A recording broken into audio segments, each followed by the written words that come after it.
Welcome to Traqmetrix, the place where we talk about Zoho for learners and for business owners.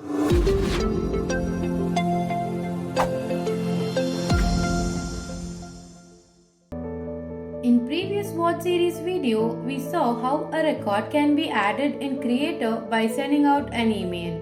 Now, let us see how to get the details of form specific email address and the record creation template required for sending the email. First, let's see this in C5 version. Open the required application and open the form in which the record needs to be added. Click on Edit this application and open the form builder.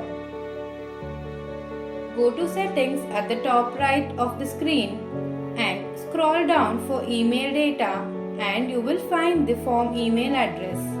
Ensure that Allow from Everyone is selected. Now for the record creation template, click on View Template. Now let us see how to get these details in C6 version. Select Operations from the left panel on the admin dashboard. Click on Form Email Data and Get Form Email.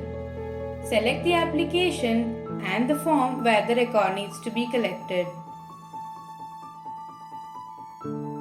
Click on Show. Here we have the form email address and the record creation template. In Permissions, ensure that Allow from Everyone is selected. For assistance in tackling these challenges, feel free to reach out to us at support@traqmetrix.com.